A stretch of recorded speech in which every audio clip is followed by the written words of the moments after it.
أعوذ بالله من الشيطان الرجيم.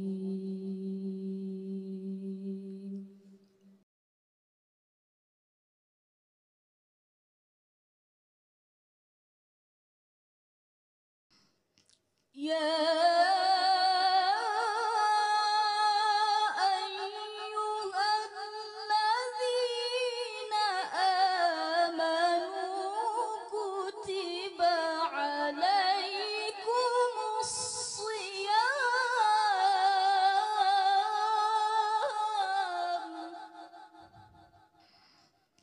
كتب عليكم الصيام كما كتب على الذين من قبلكم لعلكم تتقون.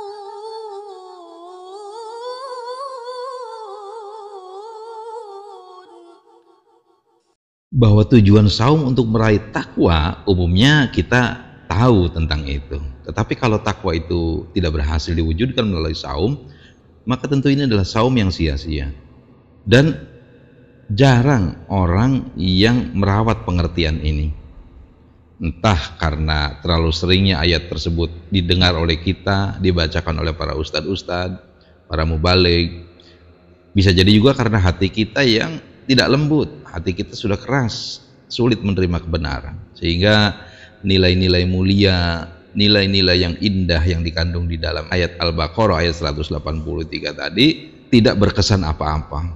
Tiap tahun saum dilaksanakan oleh kita, tetapi tiap tahun juga budaya disiplin dalam ibadah tidak kunjung terwujud. Setiap tahun tidak pernah terlewatkan dari agenda ibadahnya, tapi tiap tahun juga hasud, keributan, ghibah.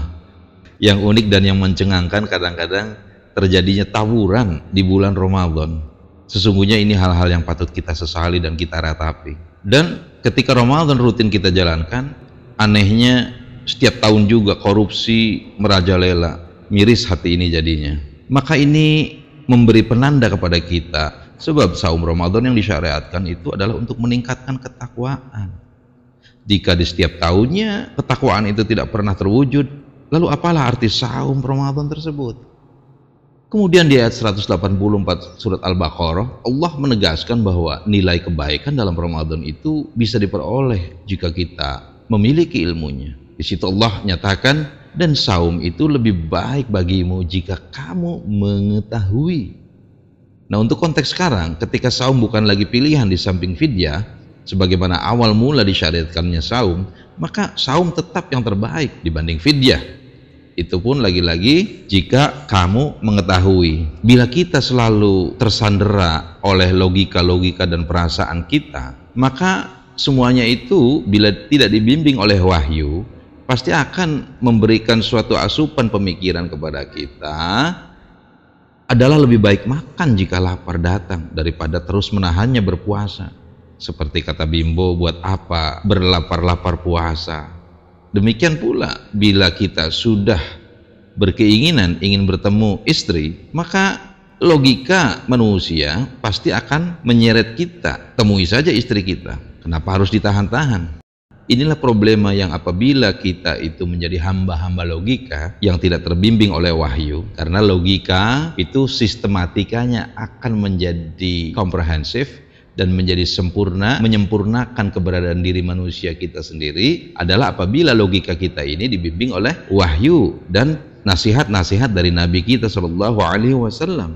Demikian juga lebih baik sarapan pagi ketika kita sudah melewati malam tidur dan kemudian kita lapar, bukannya makan di waktu dini hari, waktunya kita lagi lelap-lelapnya tidur. Dan bagi orang ateis atau agnostik, tentu akan menertawai kita, kenapa harus berdesak-desakan di masjid untuk tarawih, untuk qiyamul Ramadan, padahal lebih baik istirahat di rumah setelah seharian kita bekerja. Karena dengan bekerja saja kita sudah capek, kenapa lagi kita harus berdiri lama-lama untuk menegakkan sholat, kemudian berdesak-desakan lagi. Itu susah dimengerti. Karena juga kata mereka, Al-Quran adalah kitab candu yang susah dimengerti, yang meracuni kepala manusia, yang susah difahami, dan lebih mudah kita menonton berita di TV, atau lebih mudah menonton telenovela atau sinetron yang mudah dicerna dan menghibur. Maka semua itu jika tanpa ilmu, tidak mungkin kita akan mampu menegakkan kesempurnaan Ramadan yang kita cintai ini, yang kita dambakan ini. Jika tanpa ilmu, pasti saja ada malasnya dan ada bolosnya kita dalam menghiasi keberkahan yang dijanjikan di bulan Ramadan ini. Oleh karenanya, agar ibadah Ramadan berjalan sempurna seperti yang dicontohkan oleh Nabi SAW, kita harus berbekal ilmu dari sekarang dan senantiasa bersemangat dalam thalabul ilmi. Karena ibadah saum bisa kita amalkan dengan sempurna ketika kita tahu bahwa saum itu memang lebih baik bagi kita dengan pengetahuan yang sempurna. Wallahu a'lam bishawab.